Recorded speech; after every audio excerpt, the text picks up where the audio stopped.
The truth behind Chuck E. Cheese. Have you ever thought there was something the creators of Chuck E. Cheese were hiding something from us all? Have you ever thought something to be off about the place? Even the creepy robotic mascots that danced on stage? I didn't until find out the truth about Chuck E. Cheese's. It all began on the first time I ever visited the place. I was around the age of 5 or 6. So of course I was pretty ecstatic to go. Seeing all those commercials of kids eating pizza and running around without a care in the world on arcade games and on a play structure made me almost get down on my hands and knees and plead and beg my mom to take me. And finally getting her to break, she took me. I was the happiest kid in the whole world. My mom drove me over just a few hours before evening, so maybe around 4:30 or so. I almost knocked over the woman at the door who gave you the little stamp on your hand, running ahead of my mom and bursting through the doors like a maniac child. Eventually, I was stamped and literally screeching as I ran out all the games and playsets. After a bit, I stumbled over to a game like whack-a-mole, but with sharks, right by the staff-only room. Once a shark whacking minute later, I won the game. Before I could squeal in success and collect my tickets, my ears caught the sound of something very strange going on near the staff-only room.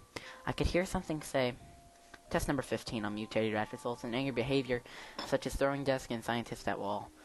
I then began to wonder what in the world they could be talking about. Maybe they were making a new game, being so young. I had no idea at all what there was actually going on in there. Being curious and feeling, but interested, I pressed myself against the door and listened as carefully as a 6-year-old could. I could hear them snapping at each other like, "What are we going to do with the beast? And get it away from me!"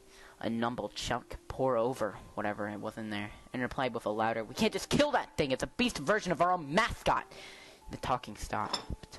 I blinked for a second and pressed myself close on the door. I quickly realized that this was a very bad mistake, as the door opened from my weight against it. I slipped in, going from leaning on the door to facing on the ground of the staff-only room. Immediately, footsteps trampled over me, hands grabbing at my arms. I was out like a light in a few seconds, and I still don't know what the hell they did to do that. I woke up slowly, my eyes feeling heavy, and body feeling weak in some sort of irrigation room. A tall man with a serious expression, wearing the closest wab coat I've ever seen, began walking towards me out of the blue, like he knew I'd be awake, like he knew I was awake. His voice was deep and scratchy from what I could tell. When he began to speak, you know, don't you? You know, he said. I was a 6-year-old, half knocked out at a Chuck E. Cheese, so I didn't know what they expected from me. I babbled for a second, letting my tongue function correctly. What? I replied dumbly, blinking hazily. He grabbed my arm, making the static feeling intensify somehow. He pulled me a bit, making me whine, though he quickly shut up from my toddler trap when a loud banging on the door echoed throughout the room.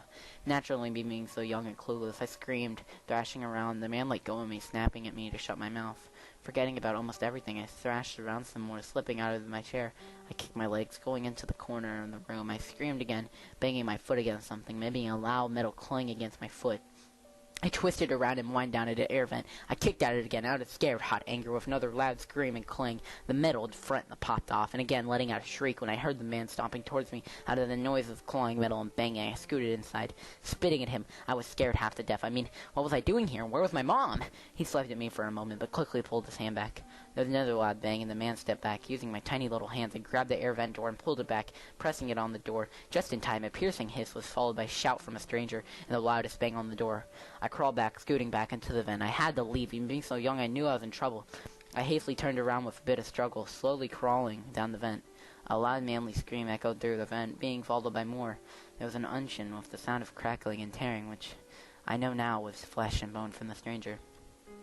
I got out as fast as I could. A small light was around the corner a few minutes, and I stomped on it. The opening of the vent was easily popped open. There was really paying attention to how tightly they were screwed on, were they? My feet stumbled as I climbed out, but they were soon trampling when I saw my mom laugh as she was still there.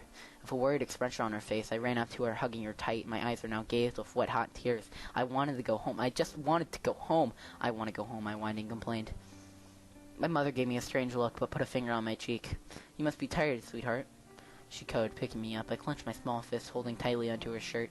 We walked out of the building, me being oh so lovely, carried to her car. A distant war silence can be heard in the distance and become a bit louder and louder. And police cars pulled into a large parking lot and skidded to a half in front of the once amazing and fun Chuck E. Cheese. My mother almost ran to the car and quickly buckled me into my car seat. A couple of hours later, home and safe that night, I walked out of my room to try to get some water before I went to bed. A habit of me trying to procrastinate so I didn't have to go to sleep. And my mother was watching the news. The reporter was talking about some kind of mutated rat coming out of Chuck E. Cheese and disappearing down the alleyways. So whatever happened to the real Chuck E. Cheese, God only knows. But I will never, and I repeat, never go into any damn Chuck E. Cheese for as long as I live. Hello everybody, Chucke here, and I hope you enjoyed today's creepypasta. As in today's creepypasta, I did stutter a lot, and I apologize for that, but this is the new after-evaluation thing I'm going to be doing in my new creepypasta videos, and I apologize for not uploading in 3 days. But, first thing I do want to say about this creepypasta is that this creepypasta I did, take from not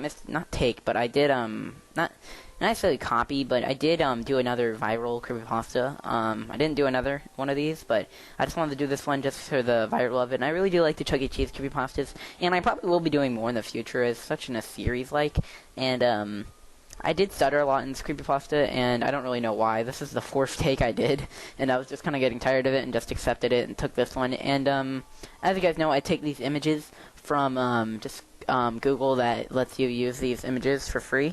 You just search usage, well, legal use or whatever. You just do a search use in it, and just all these images came up.